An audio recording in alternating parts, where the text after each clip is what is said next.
Subscribe करें और bell दबाएं ताकि कोई खबर रह न जाए। ये बेहिसी के जो आलम है ये भी हमारे अंदर है। एक तरफ तो हम किसी को बेबस देखते हैं तो इतनी कुर्बानी के जज्बे भी हैं कि लोगों ने मरी के इलाकों में उन्हीं लोगों ने अपने घर खोले, 150-200 लोगों को अपने घरों में रखा, 50-50 मीटर जो है वो बर्फ़ के तहों में लोगों को लेकर अपने घरों तक गए। लेकिन सर बहुत बड़ी तादाद वो भी है जो बेहिसी के मामलात में। इस वक्त हसन खाबर साहब ने भी हमें ज्वाइन किया है, तर्जुमान पंजाब हुकूमत हैं। बहुत शुक्रिया हसन खाबर साहब आपके वक्त का। सर सबसे पहले तो आपसे ताज़ा तरीन सूरत हाल जान लेते हैं। आपके पास जो रिपोर्ट है क्या इस वक्त सिचुएशन है? तमाम लोग जो फंसे हुए थे, गाड़ियाँ थी, चीज़ें थी, रेस्क्यू हो गई हैं? हसन खाबर साहब जी शुक्रिया जी, बिल्कुल तमाम रास्ते खुल चुके हैं।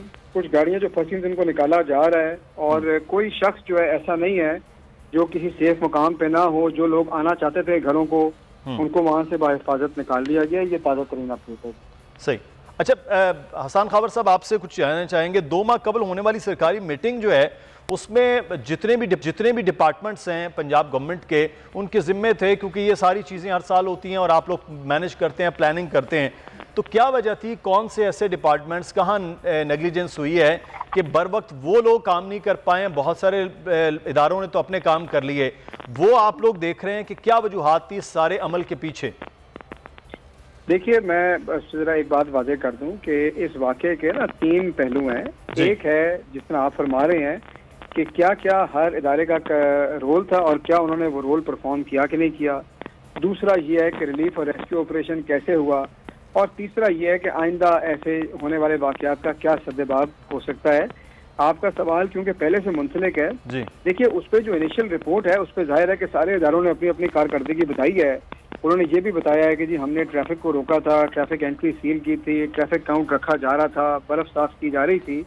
लेकिन इन्हीं तमाम बातों को वैलिडेट करने के लिए वज़ीर आला पंजाब ने इंक्वायरी कमेटी बनाई है जो कि तमाम डिपार्टमेंट्स का रिकॉर्ड देख के 7 दिन के अंदर अपनी जो है रिपोर्ट वो सबमिट करेगी और उसमें इन्हीं तमाम चीज़ों का तयन किया जाएगा कि अगर किसी इदारे की तरफ से लैप्स था तो वो कहाँ पे था और कौन इसका जिम्मेदार है। सही। अच्छा एक चीज़ मैं आपसे जानना चाहूँगा, आप समझते हैं कि वहाँ हैवी मशीनरी मौजूद थी जिसका होना वहाँ मौजूद था? आपकी मीटिंग के अंदर मौजूद था कि 16 मशीनों को 16 मुख्तलिफ पॉइंट्स पर तैनात करना है की दरख्वास्त थी, वो अमल नहीं हुआ, तो क्या वजूहात हैं कि NHA के पास मशीनें नहीं थीं या जो करने वाले थे उन लोगों की नेग्लिजेंस थी कि सुबह 8 बजे वो लोग ऑपरेशन के लिए तैयार हुए हैं? देखिए NHA की भी थी और जो हमारा डिपार्टमेंट है, जो हमारा SDO स्नो होता है वो भी था जो स्नो क्लियरिंग ऑपरेशन देखते हैं। लोकल असिस्टेंट कमिश्नर भी वहाँ पे मौजूद थे। मैं आपको फिर कह रहा हूँ कि आपका सवाल बजा है और आपका सवाल ये है कि क्या वो मशीनें चली या नहीं चली, क्या उनको चलाने वाले मौजूद थे, वो कहाँ प्लेस थे। यही तो चीज़ें हैं जिनको हमने असर्टेन करना है इंक्वायरी के अंदर, ताकि तमाम रिकॉर्ड देख के ये फैसला किया जाए। जो हमारी मीटिंग्स हैं उसमें जाहिर है कि तमाम इदारों ने अपनी अपनी कारकर्दगी बताई है और उन्हीं की तरफ से हमें यही मैसेज मिला है कि कहीं कोई लैप्स नहीं था। लेकिन इसी चीज़ को वेरीफाई करने के लिए, इसी को प्रूव करने के लिए इस इंक्वायरी कमेटी को तश्कील दिया गया है। तो मेरी दरख्वास्त ये है कि इसकी रिपोर्ट आने दें और उसकी रोशनी में दूध का दूध और पानी का पानी। अच्छा एक चीज़ मैं हसन खाबर साहब आपसे आखिर में जानना चाहूँगा, इस वक्त वज़ीर सियाहत के तौर पर किसी के पास, मेरे इल्म के मुताबिक कलमदानी शायद आपके पास उसका इजाफी चार्ज है, तो क्या वजह है कि वज़ीर सियाहत आप नहीं समझते? एक तरफ वज़ीर आज़म सबसे ज़्यादा सियाहत के हवाले से काम भी कर रहे हैं, बात भी कर रहे हैं, और हमने भी देखा है कि आपके दौरे हुकूमत में बहुत ज़्यादा सियाहत पे जो नॉर्दर्न एरियाज़ हैं उस तरफ लोग भी आए हैं पूरी, क्योंकि एक प्लानिंग चला रही थी। तो उसके बावजूद एक वज़ीर सियाहत आप नहीं समझते कि होना बड़ा ज़रूरी है?